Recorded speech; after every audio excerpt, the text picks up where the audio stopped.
Today I am going to discuss about how to make nursing care plan. अगर आपको assignment में nursing care plan दिया जाता है तो आप उस असाइनमेंट को पूरा कैसे करेंगे। तो चलिए आज के इस वीडियो में हम देखते हैं नर्सिंग केयर प्लान कैसे बनाएंगे।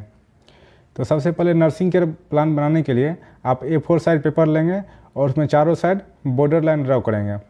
बॉर्डर लाइन ड्रॉ करने के बाद आप सबसे पहले उसमें हेडिंग लगाएंगे nursing care plan. Nursing care plan heading लगाने के बाद जैसा कि आप स्क्रीन पे देख रहे हैं, फिर लिखेंगे सबमिटेड टू। आप जिस भी टीचर को सबमिट कर रहे हैं उस टीचर का नाम लिखेंगे प्लस उस कॉलेज का नाम लिखेंगे। फिर नीचे लिखेंगे सबमिटेड बाय। सबमिटेड बाय में आप अपना नाम लिखेंगे, अपना रोल नंबर लिखेंगे, अपना कोर्स का नाम लिखेंगे, अपना सेशन लिखेंगे और उस जिस डेट में आप सबमिट कर रहे हैं वो डेट लिखेंगे। इतना लिखने के बाद आप सेकंड पेज पे आते हैं। सेकंड पेज में आता है इवैल्यूएशन क्राइटेरिया। उसमें नेम ऑफ स्टूडेंट होगा, क्लास होगा, टॉपिक होगा, डेट एंड टाइम होगा एंड ऑब्टेन मार्क होगा। ऑब्टेन मार्क का जो कॉलम होगा उसको आप ब्लैंक छोड़ देंगे। फिर नीचे आता सिग्नेचर ऑफ द स्टूडेंट, यानी कि स्टूडेंट का सिग्नेचर होगा, टीचर इंचार्ज का सिग्नेचर होगा, सिग्नेचर ऑफ HOD, यानी कि जिस भी वार्ड के पेशेंट पे आप नर्सिंग केयर प्लान बना रहे हैं उस वार्ड के HOD का साइन होगा। तो इस तरह से सेकंड पेज भी क्लियर हो चुका है। अब चलते हैं थर्ड पेज पे। अब आता है यहाँ पे nursing care plan on patient with. आप जो नर्सिंग केयर प्लान बना रहे हैं जिस पेशेंट के साथ, उसको कौन सा बीमारी है, वो जो डायग्नोसिस है वो डायग्नोसिस लिखेंगे। जैसे कि टाइफाइड हो सकता है, फिर हाइड्रोसिल हो सकता है, या फिर हर्निया हो सकता है, या फिर डेंगू हो सकता है। जो भी प्रोविजनल डायग्नोसिस होगा आप BST से, यानी कि बेड हेड टिकट जो होता है उस पर जो प्रोविजनल डायग्नोसिस में जो लिखा हुआ रहेगा वो आप यहाँ पे नोट कर देंगे। फिर आता है आइडेंटिफिकेशन डाटा। आइडेंटिफिकेशन डाटा में पहले आप लिखेंगे नेम ऑफ पेशेंट, पेशेंट का नाम लिखेंगे, पेशेंट फादर्स नेम, पेशेंट के पिताजी का नाम लिखेंगे, एज लिखेंगे, जेंडर लिखेंगे, वार्ड लिखेंगे, यूनिट लिखेंगे, बेड नंबर लिखेंगे, डायग्नोसिस, जो भी पेशेंट का डायग्नोसिस है BST पे सारा कुछ दिया हुआ रहता है, उस डायग्नोसिस को नोट करेंगे।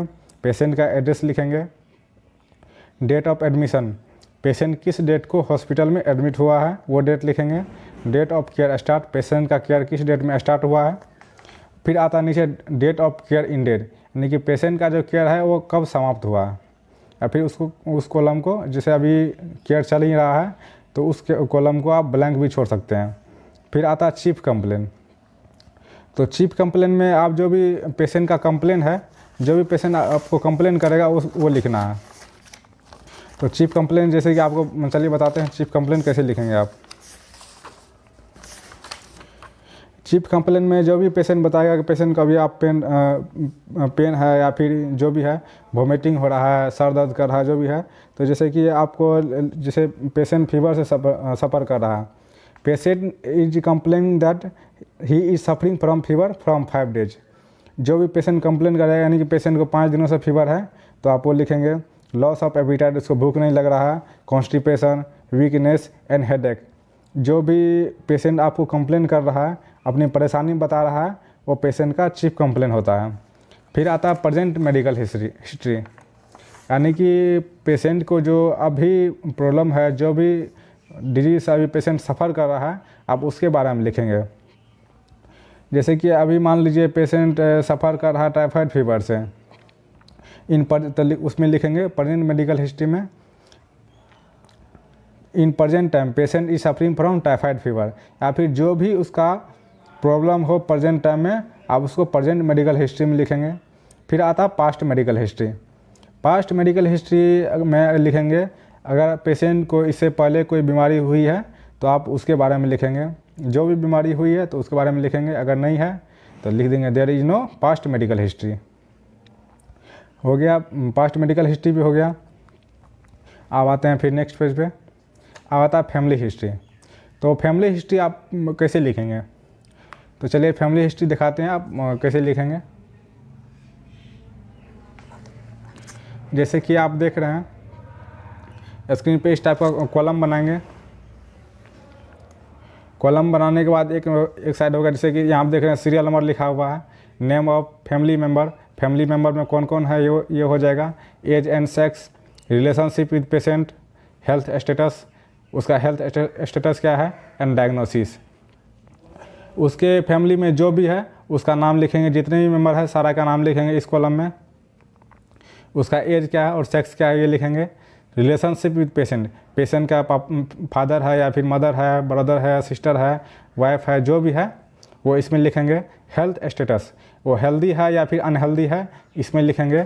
फिर आता है डायग्नोसिस, अगर वो अनहेल्दी है तो उसको कौन सा बीमारी है वो आप इसमें लिखेंगे। तो इतना हो गया। जैसे कि हम देख लीजिए यहाँ सीरियल नंबर लिखा हुआ है, इस कॉलम में सीरियल नंबर लिखेंगे।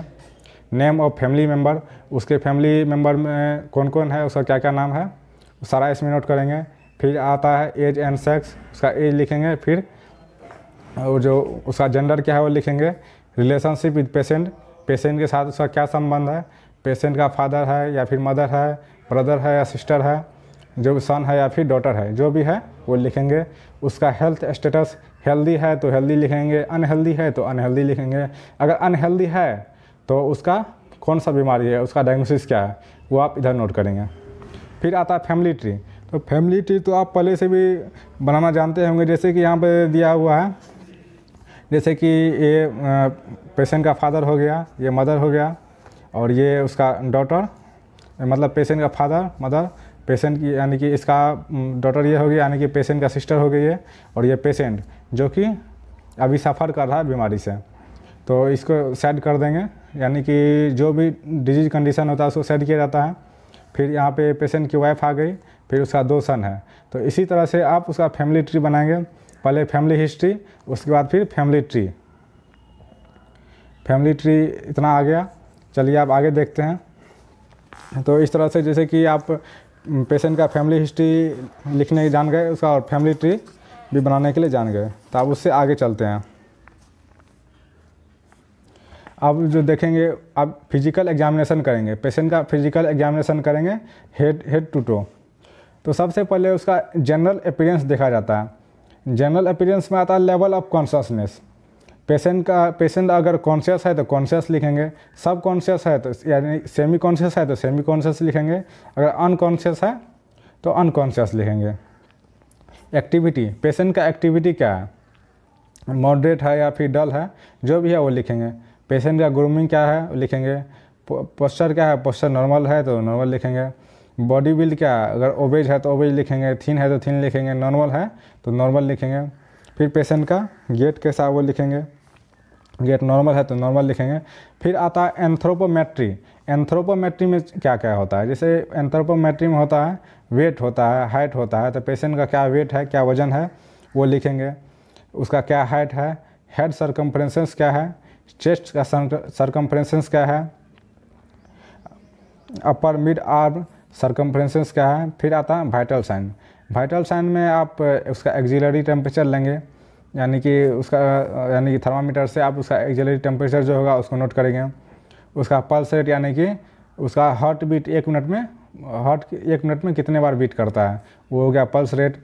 फिर आता है रिस्पायरेशन रेट। रिस्पायरेशन रेट में पेशेंट यानी कि 1 मिनट में कितनी बार सांस लेता है, वो हो गया उसका रिस्पायरेशन रेट। फिर ब्लड प्रेशर, ब्लड प्रेशर उसका मेजर करेंगे और ब्लड प्रेशर नोट करेंगे। फिर आता है स्किन। स्किन का एग्जामिनेशन कैसे करेंगे, सबसे पहले देखेंगे स्किन का कलर, स्किन का कलर कैसा है वो लिखेंगे। स्किन का टेक्सचर कैसा, अगर ड्राई है तो ड्राई लिखेंगे, अगर मॉइस्ट है तो मॉइस्ट लिखेंगे। लेसन, अगर कोई लेसन प्रेजेंट है तो लिखेंगे प्रेजेंट या फिर एब्सेंट। अगर प्रेजेंट है लेसन तो प्रेजेंट लिखेंगे, अगर नहीं है तो नो लेसन लिखेंगे। फिर आता है हेड। हेड का एग्जामिनेशन करेंगे। हेड का साइज़ क्या है, हेड का साइज़ क्या है, उसका एंटीरियर फॉन्टेनल्स, पोस्टीरियर फॉन्टेनल्स। अब यहाँ पे एक क्वेश्चन आता है कि फॉन्टेनल्स क्या होता है, तो फॉन्टेनल्स जैसे कि आप था इस फॉन्टेनल्स के बारे में डिस्कस कर देते हैं। At the birth ossification of cranial suture is incomplete. Birth के समय में क्रेनियल सुचर का जो होता है ऑसिफिकेशन वो थोड़ा सा इनकम्प्लीट रहता है, थोड़ा सा वहाँ पे गैपिंग रहता है। तो उस गैपिंग को चेक करेंगे कि वो गैपिंग भरा हुआ है या फिर नहीं भरा हुआ है। जन्म के कुछ दिन बाद जो वो होता है फॉन्टेनल्स वो भर जाता है। तो अभी इस कंडीशन में उसको चेक करेंगे फॉन्टेनल्स वैसा ही है या फिर भर चुका है। तो फॉन्टेनल्स जो होता है मेनली 4 प्रकार के होता है फॉन्टेनल्स, जैसे 3-4 प्रकार के होता है, तो वो तो बाद में अगर आप बोलिएगा तो डिस्क्रिप्शन बॉक्स में डिस्कस कर देंगे। तो फॉन्टेनल्स भी हो गया, इंटीरियर फॉन्टेनल्स अगर भरा है तो लिख देंगे, अगर कैसा है मतलब उसका कंडीशन लिखेंगे।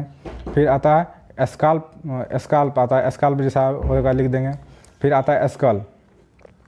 फिर आता है हेयर पे, हेयर का टेक्सचर कैसा, रफ है तो रफ लिखेंगे, हेयर का कलर लिखेंगे, डिस्ट्रीब्यूशन लिखेंगे। फिर आता है फेस, फेस में फेशियल एक्सप्रेशन उसका कैसा है, फेशियल मूवमेंट कैसा है, फेशियल सिमेट्री कैसा है और कलर ऑफ स्किन कैसा है। फिर आता आई, फिर आता आई पे, चलिए तो आप आई का एग्जामिनेशन करेंगे। आई ब्रो कैसा है, आई लेसेस कैसा है वो लिखेंगे, नॉर्मल है तो नॉर्मल लिखेंगे, जो भी या फिर जो भी है जैसा है वैसा लिखेंगे।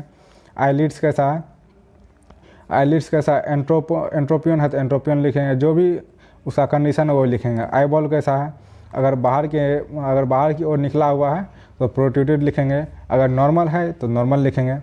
अगर आई बॉल में कोई इन्फेक्शन है तो इन्फेक्शन लिखेंगे, इन्फेक्शन अगर वहाँ पे कोई इन्फेक्शन प्रेजेंट है तो इन्फेक्शन लिखेंगे। अगर कोई डिस्चार्ज हो रहा है तो डिस्चार्ज लिखेंगे, डिस्चार्ज इज प्रेजेंट, यानी कि किसी भी प्रकार का डिस्चार्ज हो रहा है तो डिस्चार्ज प्रेजेंट। उसका आई बॉल का मूवमेंट कैसा है तो मूवमेंट लिखेंगे। और विजन क्या, विजन अगर नॉर्मल है तो नॉर्मल लिखेंगे, या फिर अगर कोई डिफेक्ट है तो डिफेक्ट लिखेंगे। फिर आता है ईयर, ईयर का सिमेट्री देखेंगे, ईयर का सिमेट्री कैसा है। और जो आता है फिर हियरिंग कैसा आता है, अगर हियरिंग नॉर्मल है तो नॉर्मल लिखेंगे, अगर उसमें कोई प्रॉब्लम है तो उस प्रॉब्लम का नाम लिखेंगे, यानी कि कोई प्रॉब्लम जो भी है सुनने में, अगर उसको कोई दिक्कत परेशानी आ रही है तो उसको नोट करेंगे। फिर आता है डिस्चार्ज, अगर ईयर से कोई डिस्चार्ज आ रहा है तो उस डिस्चार्ज को लिखेंगे, जो भी डिस्चार्ज फ्रॉम ईयर वो लिख देंगे। फिर आते हैं नेक्स्ट पेज पे, नेक्स्ट पेज में जैसे कि नोज है, नोज का सिमेट्री लिखेंगे, अगर सिमेट्रिकल है तो सिमेट्रिकल लिखेंगे। Nasal septum deviation, nasal septum जो होता है नोज के एकदम ठीक बीच में होता है, अगर वो बीच सेंटर से डेविएटेड है तो नेजल सेप्टम इज डेविएटेड लिखेंगे, अगर डेविएटेड नहीं है तो नेजल सेप्टम नॉर्मल हो जाएगा। नेजल डिस्चार्ज, अगर नेजल डिस्चार्ज है तो लिखेंगे नेजल डिस्चार्ज इज प्रेजेंट। फिर आता है माउथ, तो अगर चेक करेंगे कितना पेशेंट होता है कि माउथ ब्रीदर होता है, वो मुंह से सांस लेता है, तो माउथ ब्रीदर है तो वो लिखेंगे। लिप्स का कलर लिखेंगे, पिंक है तो पिंक लिखेंगे, जो भी कलर लेगा वो लिखेंगे। फिर आता है उसका जैसे कि टीथ है, टीथ कैसा है, टीथ में कोई डिफेक्ट तो नहीं है, जो भी है उसको टीथ चेक करेंगे। या फिर कोई जो है कि किसी का टीथ जो है जैसे दांत किसी का टूटा हुआ रहता है, फिर किसी में कोई प्रॉब्लम होता है, किसी का श्रिंक कर जाता है, जो भी कंडीशन है उसको नोट करेंगे। फिर आता है टंग, टंग का कलर कैसा है, टंग का कलर अगर पिंक है तो पिंक लिखेंगे, ब्लू है तो ब्लू लिखेंगे, यानी जो भी उसका कंडीशन है वो लिखेंगे। उसमें अगर कोई एबनॉर्मेलिटी है, माउथ में कोई एबनॉर्मेलिटी है तो उसको नोट करेंगे। फिर आता है नेक, नेक में देखेंगे रेंज ऑफ मोशन, अगर नेक का रेंज ऑफ मोशन सही है, जैसे कि मूव करा के देखेंगे, उसको मूव करने के लिए बोलेंगे, अगर सभी दिशाओं में वो अच्छे से मूव कर पाएगा तो रेंज ऑफ मोशन नॉर्मल हो गया। अगर उसको मूव करने में कोई परेशानी आ रही है तो उसको नोट करेंगे। लिम्फ नोड, लिम्फ नोड जो चेक करेंगे, लिम्फ नोड में कहीं अगर स्वेलिंग तो नहीं है, स्वेलिंग होगा तो लिखेंगे स्वेलिंग इन लिम्फ नोड, अगर लिम्फ नोड नॉर्मल है तो नॉर्मल लिख देंगे। फिर आता है चेस्ट, चेस्ट का सिमेट्री देखेंगे, चेस्ट अगर सिमेट्रिकल है तो सिमेट्रिकल लिखेंगे। फिर ब्रेस्ट देखेंगे, ब्रेस्ट नॉर्मल है तो नॉर्मल लिखेंगे, नॉर्मल लिखेंगे। ब्रीदिंग रेट देखेंगे, उसका ब्रीदिंग रेट क्या है, यानी कि ब्रीदिंग रेट नॉर्मल है या एबनॉर्मल है, 1 मिनट में वो कितने बार सांस लेता है। फिर उसका निपल चेक करेंगे, निपल में कोई गांठ तो नहीं बना, जैसे कि कई बार क्या होता है कि निपल में सिस्ट का फॉर्मेशन हो जाता है, तो वो सब चेक करेंगे, पालपेट करके उसको निपल को पालपेट करेंगे, यानी कि टच करके देखेंगे, अगर उसमें कोई सिस्ट बना है तो उसको नोट करेंगे। फिर आते हैं एब्डोमेन पे, एब्डोमेन का इंस्पेक्शन करेंगे, पाल्पेशन करेंगे, परकशन और स्कल्टेशन। तो अब ये क्वेश्चन आता है इंस्पेक्शन क्या आता है। इंस्पेक्शन में हम जनरल ऑब्जर्वेशन करते हैं, अगर वहाँ पे अगर जनरली हम उसको स्टमक को ऑब्जर्व करेंगे, अगर उसमें कोई एबनॉर्मलिटी हमको ऐसे दिखता है तो उसको नोट करेंगे। पाल्पेशन में हम छू करके देखते हैं, छू करके अगर टच करेंगे उसको दबाएंगे, अगर कहीं पे सिस्ट का फॉर्मेशन या फिर कहीं पे नोड्यूल का जो भी है तो उसको नोट करेंगे। फिर आता है परकशन। परकशन जो हम करते हैं टैपिंग करते हैं, टैपिंग करके उसका साउंड सुनते हैं। कहीं पे फ्लूइड का तो एक्यूमुलेशन नहीं है, जैसे कि ये 2 उंगली रख के 2 उंगली उसके स्टमक पे रखेंगे और इस उंगली से उसको टैपिंग करेंगे, उसका साउंड सुनेंगे। उसका साउंड जैसा अगर कहीं पे क्या होता है फ्लूइड एक्यूमुलेशन होता है तो वहाँ का साउंड अलग होता है, अगर नॉर्मल रहता है तो साउंड अलग रहता है, तो उससे हम उस चीज़ का टेस्ट करेंगे। फिर आता है एस्कल्टेशन। एस्कल्टेशन में हम जनरली स्टेथोस्कोप का यूज करते हैं। स्टेथोस्कोप से उसका बावल साउंड सुनते हैं। बावल साउंड अगर नॉर्मल है तो नॉर्मल लिखेंगे। अगर हमको लग रहा है कि उसका बावल साउंड जो है कुछ उसकी बावल साउंड में उसका बावल साउंड नॉर्मल से कुछ अलग आ रहा है तो उस बावल साउंड को नोट करेंगे, यहाँ पर ये प्रॉब्लम है। या फिर जैसा अगर बावल साउंड नॉर्मल है तो नॉर्मल लिखेंगे। परकशन में अगर कुछ नहीं पाया गया तो नॉर्मल लिखेंगे। पाल्पेशन में अगर कुछ नहीं पाया गया तो नॉर्मल लिखेंगे। इंस्पेक्शन में अगर कुछ नहीं पाया गया तो नॉर्मल लिखेंगे। अब आता है एक्सट्रीमिटीज़। एक्सट्रीमिटीज़ में क्या देखते हैं? एक्सट्रीमिटीज़ में अपर एक्सट्रीमिटीज़ आ गया। अपर एक्सट्रीमिटीज़ कैसा है? फिर range of motion. Range of motion देखेंगे, एनी प्रॉब्लम उसमें कोई दिक्कत है तो वो लिखेंगे। नंबर ऑफ फिंगर क्या है? रेंज अपर एक्सट्रीमिटीज मतलब लोअर पार्ट देखेंगे। फिर रेंज ऑफ मोशन, वो उसका मोशन नॉर्मल है या एबनॉर्मल है, उसमें कोई प्रॉब्लम तो नहीं है, अगर कोई प्रॉब्लम है तो लिखेंगे। अगर नंबर ऑफ फिंगर, उसमें फिंगर क्या है वो लिखेंगे। चलिए अब नेक्स्ट पेज पे आते हैं।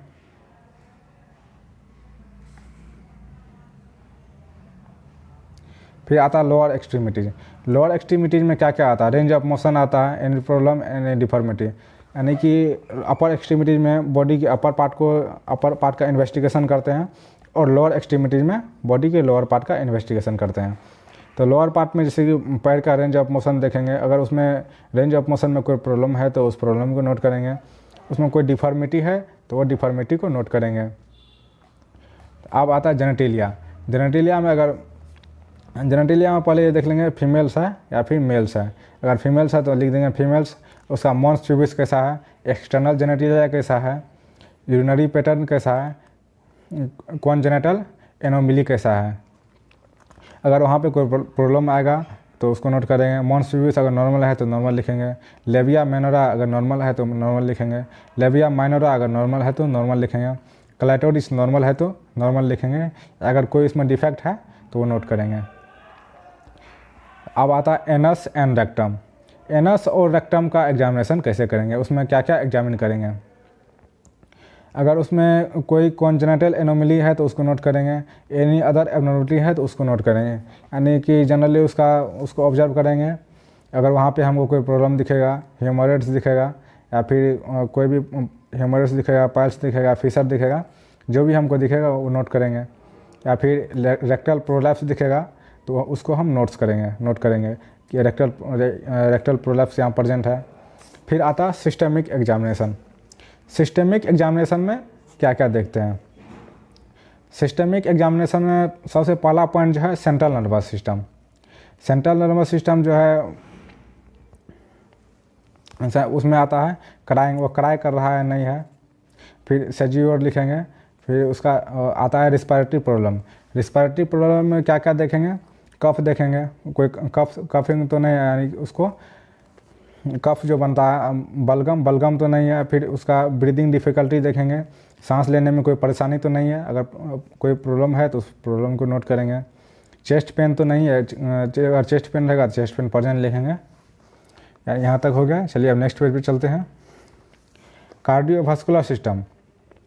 कार्डियोवास्कुलर सिस्टम में आता है डिसएपनिया। डिसएपनिया अगर है तो वो लिखेंगे। फीडिंग डिफ़िकल्टी है तो वो लिखेंगे। फिर आता पफनेस ऑफ फेस। फेस में पफनेस है तो वो लिखेंगे। स्वेलिंग ऑफ फीट, अगर पैर में कोई सूजन है तो वो लिखेंगे। हार्ट रेट लिखेंगे। अब आता है हेमेटोलॉजिकल सिस्टम। हेमेटोलॉजिकल सिस्टम में क्या क्या देखेंगे? यानी कि हेमेटो मतलब ब्लड का सिस्टम है। उसमें अगर एनीमिया है, अगर पेशेंट को एनीमिया है तो एनीमिया लिखेंगे। हेमोफीलिया है तो हेमोफीलिया लिखेंगे। थैलेसीमिया है तो थैलेसीमिया लिखेंगे। ये सब जो है एनीमिया, हेमोफीलिया और थैलेसीमिया, ये सब डिजीज है। अगर ये इसमें से कोई डिजीज प्रेजेंट है तो उस डिजीज को लिखेंगे। फिर आता है जेनिटो यूरिनरी सिस्टम। अगर यूरिन पास करने में एबनॉर्मलिटी ऑफ यूरिन पासेज, अगर यूरिन के पासेज में कोई एबनॉर्मलिटी है, जलन है या फिर जो भी है, बर्निंग सेशन हो, यूरिन मैच्योरेशन के टाइम पे यूरिन पास करने के समय में अगर बर्निंग हो रहा है, अगर जल रहा है अंदर से, तो वो लिखेंगे। अमाउंट ऑफ यूरिन, एक दिन में वो कितना यूरिन एक्सिट करता है वो लिखेंगे। फिर आता है कॉन्जेनिटल एनोमली, उसमें कोई एनोमली है तो वो लिखेंगे। फिर आता है gastro intestinal system, abdominal pain and cramping, abdomen में पेन है तो वो लिखेंगे, अगर क्रैम्पिंग है तो वो लिखेंगे। जॉन्डिस है तो जॉन्डिस लिखेंगे, डायरिया है तो डायरिया लिखेंगे, डिस्फेजिया है तो डिस्फेजिया लिखेंगे, एनोरेक्सिया है तो एनोरेक्सिया लिखेंगे। जैसे कि यहाँ पे आपने कुछ नोटिस किया होगा, कुछ मेडिकल टर्म है, जैसे कि डिसएपनिया, जॉन्डिस, डायरिया, डिस्फेजिया, एनोरेक्सिया, और ये सब क्या है, मेडिकल टर्म है। इसके बारे में हम डिस्क्रिप्शन बॉक्स में नोट कर देंगे, इसका मीनिंग क्या होता है, तो आपको अच्छे से समझ में आ जाएगा। जितने भी मेडिकल टर्म हैं जो हमें लगेगा कि आपको समझने में परेशानी हो सकती है, उसको हम डिस्क्रिप्शन बॉक्स में नोट कर देंगे। फिर आता है ब्लड इन्वेस्टिगेशन। ब्लड इन्वेस्टिगेशन में क्या क्या करते हैं, तो जैसे कि ऐसा कॉलम बना हुआ, ऐसे ही कॉलम बनाएंगे, लिखेंगे नेम ऑफ ब्लड टेस्ट, कौन सा ब्लड टेस्ट करा रहे हैं, CBC करा रहे हैं, HCV करा रहे हैं, HIV करा रहे हैं, HBS AG करा रहे हैं, जो भी ब्लड टेस्ट हुआ है उसका नेम लिखेंगे। और उसमें क्या है, पेशेंट फाइंडिंग क्या है, यहाँ पे नॉर्मल वैल्यू एक साइड दिया रहता है, जैसे कि उसका नॉर्मल वैल्यू कितना है और पेशेंट में उसका वैल्यू कितना है, वो इस साइड लिखेंगे। फिर आता है रिमार्क, यानी कि उसमें जो भी प्रॉब्लम का फाइंडिंग हुआ उस प्रॉब्लम को रिमार्क करेंगे। ये कॉलम बना देंगे। और जो है कि नेम ऑफ ब्लड टेस्ट, यानी कि जितना भी ब्लड टेस्ट हुआ सारा का नेम नोट कर देंगे, उसमें पेशेंट का क्या फाइंडिंग है, उसका नॉर्मल वैल्यू क्या है और उसमें क्या रिमार्केबल है, यानी कि जिसमें जैसे कि नॉर्मल वैल्यू से अगर किसी चीज़ का फाइंडिंग डेविएट किया है तो उस चीज़ को रिमार्क कर देंगे, तो उसको पहचानने में आसानी होगी। अगर ऐसे भी कर सकते हैं कि अगर CBC हुआ है तो ऊपर में लिख देंगे ब्लड टेस्ट का नाम CBC लिख देंगे, और उसमें एक तरफ लिख देंगे नॉर्मल वैल्यू, एक तरफ पेशेंट वैल्यू और एक तरफ रिमार्क। यानी अगर पेशेंट का फाइंडिंग में अगर नॉर्मल वैल्यू से कोई डेविएशन हुआ है तो वहाँ पे रिमार्क कर सकते हैं, यानी कि इसमें आप कुछ चेंजिंग भी कर सकते हैं। जैसे कि कॉलम अगर ऐसा नहीं बनाना चाहते हैं तो आप सिंपल सा, जैसे कि CBC होता है एक सिंपल से पेपर पे होता है, ठीक उसी तरह से आप उसको ड्रॉ भी कर सकते हैं यहाँ पे। फिर आता है यूरिन एनालिसिस। यूरिन एनालिसिस में आता है नेम ऑफ यूरिन टेस्ट, आप कौन सा यूरिन टेस्ट करा रहे हैं उसका नेम इधर होगा। फिर आता है पेशेंट फाइंडिंग, पेशेंट में यहाँ पे आता है नॉर्मल वैल्यू तो दिया हुआ रहता है, चेक करेंगे नॉर्मल वैल्यू से पेशेंट का फाइंडिंग जो है, पेशेंट का जो वैल्यू है वो अगर चेंज है तो वो लिखेंगे, और जितना है वो लिखेंगे पेशेंट में कितना है। जैसे कि ब्लड टेस्ट में देखेंगे, जैसे WBC का होता है, जैसे WBC का काउंट कितना होता है, RBC का काउंट कितना है, प्लेटलेट्स का काउंट कितना होता है, वो नॉर्मल वैल्यू में लिखा हुआ रहता है, और पेशेंट में कितना है वो इस साइड लिखेंगे, यानी कि पेशेंट में कितना है वो हो गया पेशेंट का फाइंडिंग। इसी तरह से यूरिन एनालिसिस में भी इस साइड नॉर्मल वैल्यू दिया हुआ रहता है, नॉर्मल वैल्यू कॉलम में, और पेशेंट में वो कितना है वो इस साइड रहता है। अगर जो है वहाँ पे कोई परेशानी दिखती है, जैसे पेशेंट का फाइंडिंग जो है नॉर्मल वैल्यू से डेविएट करता है, तो उस चीज़ को रिमार्क में नोट करेंगे, उसको टिक लगा देंगे। तो इस तरह से यूरिन का एनालिसिस भी हो गया। अब आते हैं रेडियोलॉजिकल टेस्ट। रेडियोलॉजिकल टेस्ट में कौन कौन सा टेस्ट आता है, तो जैसे एक्सरे आ गया, अल्ट्रासाउंड आ गया, CT स्कैन आ गया, MRI स्कैन आ गया, ये सब रेडियोलॉजिकल टेस्ट है। जैसे कि आप अल्ट्रासाउंड अगर कहीं देखे होंगे तो उसमें जो भी अगर टेस्ट किया जाता है तो सारा फाइंडिंग लिखा जाता है, कौन सा ऑर्गन कैसे है, उसका पोजीशन कैसे है, अगर उसमें कोई इन्लार्जमेंट है तो वो लिखा जाता है। नीचे में इम्प्रेशन लिखा जाता है, जब सबसे नीचे में उसका इम्प्रेशन लिखा हुआ रहता है। अगर उसमें अल्ट्रासाउंड में कोई भी परेशान, उसके बॉडी में अगर कोई भी ऑर्गन में डिफेक्ट है तो नीचे अगर नोट किया जाता है। जैसे कि अगर उसका किसी का लिवर सिरोसिस है तो वो लिखा जाता है, इनलार्ज लिवर है, लिवर का साइज बढ़ चुका है, तो वो इम्प्रेशन में नोट किया हुआ रहता है। ठीक ऐसे ही एक्सरे आप चेक करेंगे, एक्सरे में आपको लगेगा कि हाँ यहाँ पे प्रॉब्लम है, तो उस इम्प्रेशन में उस प्रॉब्लम को आप नोट करेंगे। ऐसे ही अल्ट्रासाउंड स्कैन जो आता है उसको देखेंगे, अगर उसमें जो भी इम्प्रेशन रहेगा इम्प्रेशन को यहाँ नोट करेंगे, CT स्कैन का इम्प्रेशन जो है उसको नोट करेंगे, MRI स्कैन का इम्प्रेशन जो है उसको नोट करेंगे। इसमें आप डॉक्टर का भी हेल्प ले सकते हैं। ये थोड़ा डिफ़िकल्ट है, इसमें आप डॉक्टर का भी हेल्प ले सकते हैं। अगर जो भी टेस्ट यहाँ पे हुआ है जगह MRI अगर किया गया है तो ठीक है, नहीं किया गया तो नहीं लिखेंगे। CT स्कैन अगर किया हुआ है तो लिखेंगे, नहीं तो नहीं लिखेंगे। यानी कि जितना भी, अगर मान लीजिए किसी का सिर्फ एक्सरे किया हुआ है और अल्ट्रासाउंड ही किया हुआ है तो सिर्फ वो दोनों का ही इम्प्रेशन को लिखेंगे।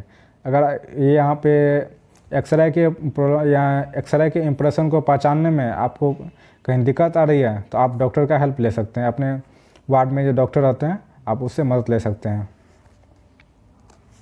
फिर आता है मेडिकेशन। पेशेंट जो है उसको क्या क्या मेडिकेशन चला है, तो जैसे कि आप देख सकते हैं यहाँ पे ड्रग करने में, ड्रग का एक्शन है, डोज है, उसका रूट है, इंडिकेशन है, उसका साइड इफ़ेक्ट क्या है और नर्सिंग रिस्पॉन्सिबिलिटी क्या है। यहाँ पे सीरियल नंबर दे देंगे। फिर यहाँ पे ड्रग का नाम लिख देंगे, जैसे कि किसी को डाइक्लोफिनेक चलता है तो इंजेक्शन डाइक्लोफिनेक लिख देंगे। फिर डाइक्लोफिनेक का क्या काम है, तो ये पेन से रिलीफ करता है, एनाल्जेसिक्स है तो उसका लिखेंगे रिलीफ फ्रॉम पेन, यानी कि जो भी उसका काम है वो लिखेंगे। उसका डोज क्या है, जैसे कि डोज जो भी है 1 एम्पुल रहता है, 1 एम्पुल जनरली दिया जाता है, उस डोज को लिख देंगे। उसका इंडिकेशन जो है उसको लिख देंगे और उसका जो साइड इफ़ेक्ट हो सकता है वो साइड इफ़ेक्ट को पता करेंगे, उसका क्या क्या साइड इफ़ेक्ट हो सकता है और उसका नर्सिंग रिस्पॉन्सिबिलिटी क्या है, जो भी उस ड्रग का नर्सिंग रिस्पॉन्सिबिलिटी होगा उसको नोट करेंगे। फिर जैसे कि आप मान लीजिए आप पेंटल जैसे कि एंटी एसिड का काम करता है, वो गैस नहीं बनने देता है, तो उस ड्रग का नाम लिखेंगे, उसका क्या काम है, उसका डोज कितना है, उसका रूट क्या IM है या फिर IV है, उसका इंडिकेशन क्या है, उसका साइड इफ़ेक्ट क्या है, उसका नर्सिंग रिस्पॉन्सिबिलिटी क्या है, वो सारे कुछ को नोट करेंगे। तो हो सकता है कि ड्रग के एक्शन को पता करने में आपको प्रॉब्लम हो तो आप डॉक्टर से पूछ सकते हैं, उसमें उसका क्या इंडिकेशन है, उसका क्या साइड इफ़ेक्ट है, ये सब पता करने के लिए आप डॉक्टर का हेल्प ले सकते हैं या फिर गूगल का भी हेल्प ले सकते हैं। फिर आता है नर्सिंग डायग्नोसिस। तो चलिए मेडिकेशन हो गया, अब देखते हैं नर्सिंग डायग्नोसिस क्या था। चलिए एग्जांपल के तौर पे देखते हैं। अगर लंबे समय तक टाइफाइड फीवर बना रहता है तो इंटेस्टिनल परफोरेशन हो जाता है। तो इंटेस्टिनल परफोरेशन जो है ये हो गया मेडिकल डायग्नोसिस, जिसको प्रोविजनल डायग्नोसिस भी बोलते हैं। और उस इंटेस्टिनल परफोरेशन के कारण साइन और सिम्टम्स जो अपीयर होता है वो हो गया नर्सिंग डायग्नोसिस। यानी कि मेडिकल डायग्नोसिस क्या हो गया, इंटेस्टिनल परफोरेशन, और उसके कारण साइन और सिम्टम्स जो अपीयर हुआ वो हो गया नर्सिंग डायग्नोसिस।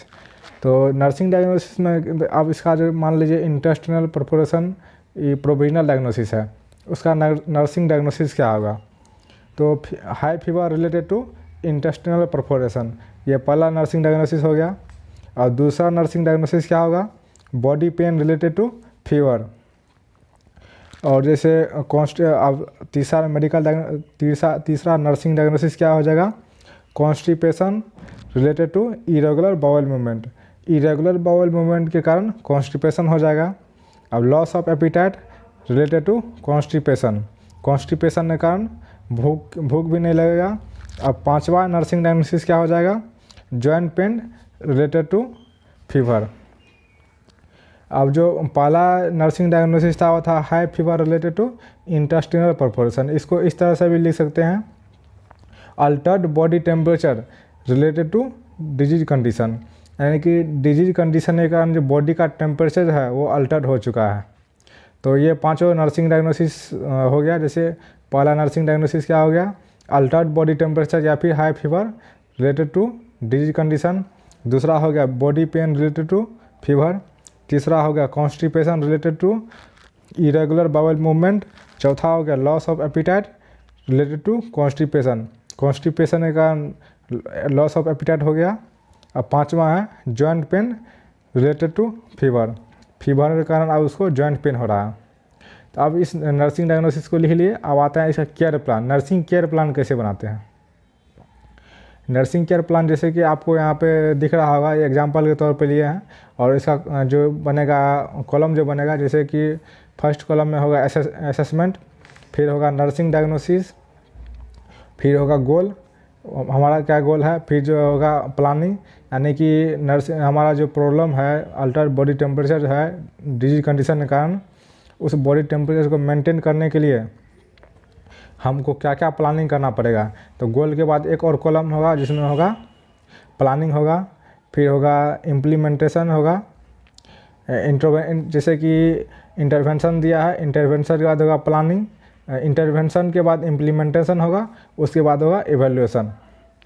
तो पहला कॉलम में होगा असेसमेंट, दूसरा में नर्सिंग डायग्नोसिस, तीसरा में गोल होगा, और चौथा में प्लानिंग होगा, पांचवा में इंटरवेंशन होगा, और छठा में इम्प्लीमेंटेशन होगा, और सातवां में एवेल्यूएशन होगा।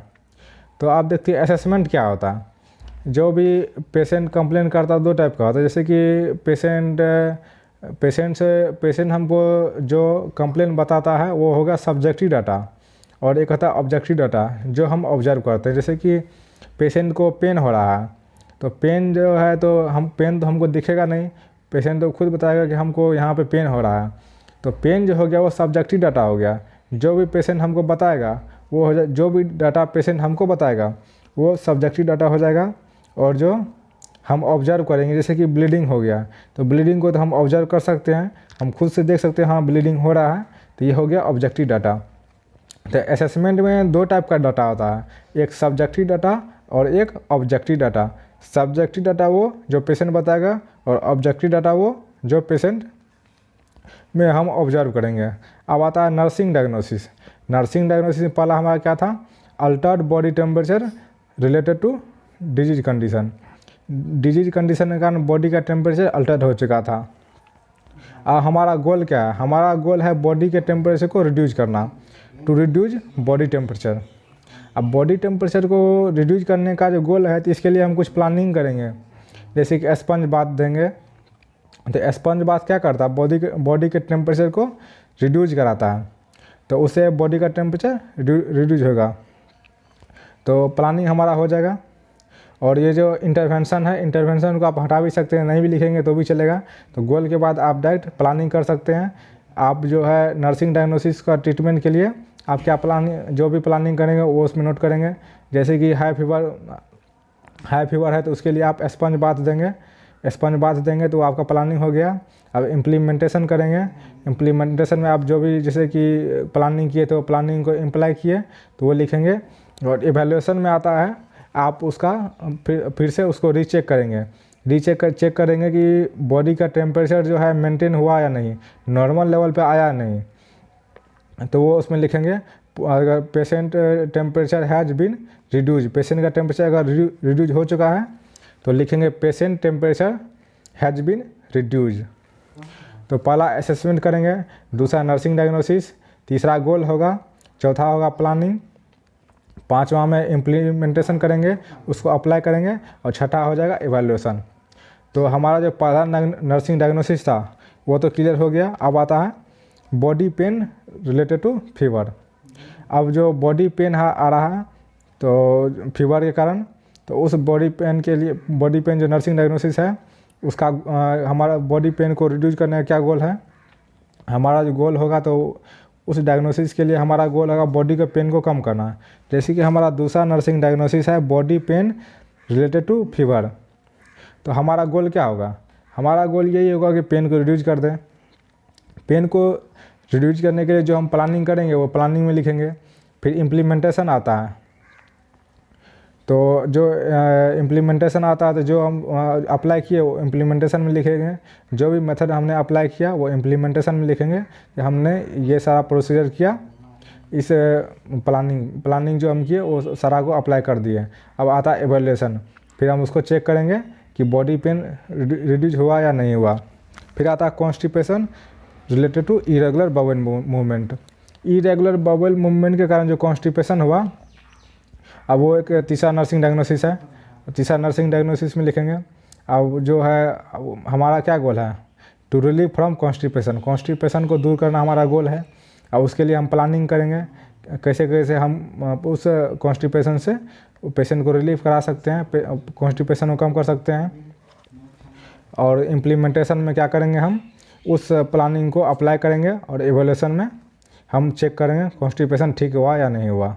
तो इसी तरह जैसे 4 से 5 हम नर्सिंग डायग्नोसिस बनाएंगे और उस नर्सिंग डायग्नोसिस का केयर प्लान बनाएंगे अलग अलग पेज पे। जैसे कि ये हो गया, इस सिर्फ ये जो आप स्क्रीन पे दिख रहा है सिर्फ एक नर्सिंग डायग्नोसिस का केयर प्लान हो गया। इसी तरह कम से कम 4 से 5 नर्सिंग डायग्नोसिस बनाएंगे और उस नर्सिंग डायग्नोसिस का केयर प्लान बनाएंगे। अब चलिए नेक्स्ट पेज पे चलते हैं। जैसे कि आता है हेल्थ एजुकेशन। तो हेल्थ एजुकेशन में जैसे कि पेशेंट को कोई भी प्रॉब्लम है तो जैसे अभी मान लीजिए कॉन्स्टिपेशन था, फीवर था, पेन था, तो वो सारी बातें बताएंगे जिसको अप्लाई करने के बाद फर्दर पेशेंट को कोई कॉम्प्लिकेशन ना हो। जैसे कि कॉन्स्टिपेशन था, तो कॉन्स्टिपेशन में था तो पेशेंट को बोलेंगे, हेल्थ एजुकेशन ये देंगे कि आप ऐसा खाना खाइए जिसमें फाइबर का मात्रा ज़्यादा होता है। तो ऐसा खाना खाने से क्या होगा, कॉन्स्टिपेशन उसको नहीं होगा। पानी बोलेंगे ज़्यादा पीने के लिए और इसे पेन नहीं होगा। मतलब लॉट ऑफ अच्छी मात्रा में पानी पिएगा, डाइटरी फाइबर लेगा, इससे क्या होगा, कॉन्स्टिपेशन भी नहीं होगा और उसको फीवर भी जल्दी नहीं आएगा। तो ये हेल्थ एजुकेशन आ गया। कंक्लूजन में उसका जो है जितना भी हम अभी तक प्रोसेस किए, कौन सा पेशेंट था, उसका डायग्नोसिस क्या था, नर्सिंग डायग्नोसिस क्या था, पेशेंट यानी कि पेशेंट का क्या नाम था, उसका प्रोविजनल डायग्नोसिस क्या था और कौन कौन सा ट्रीटमेंट हम अप्लाई किए, जो भी प्रोसीजर किए सारा को समराइज करके यहाँ पे कंक्लूजन में लिख देंगे। एक समरी तैयार करेंगे, समरी को कंक्लूजन में लिखेंगे। अब आता है बिब्लियोग्राफी में ये डाटा, जैसे कि हम अभी तक जो नर्सिंग केयर प्लान बनाने में डाटा जो यूज किया, हम कहाँ से लिए हैं डाटा, कौन कौन से बुक लिए हैं, वो सारे बुक का नाम लिखेंगे, यानी कि सोर्स ऑफ डाटा का नाम लिखेंगे। हम जिस भी चीज़ का हेल्प लिए हैं नर्सिंग केयर प्लान बनाने में वो सारे चीज़ों का नाम लिखेंगे यहाँ पर। जैसे कि हो सकता है आप किसी वेबसाइट का यूज किए होंगे तो वेबसाइट का भी लिंक देना है, कोई बुक का यूज किए तो बुक का नाम लिखना है, मैंने ये डाटा यहाँ से लिया, ये सारा कुछ आ जाएगा बिब्लियोग्राफी में।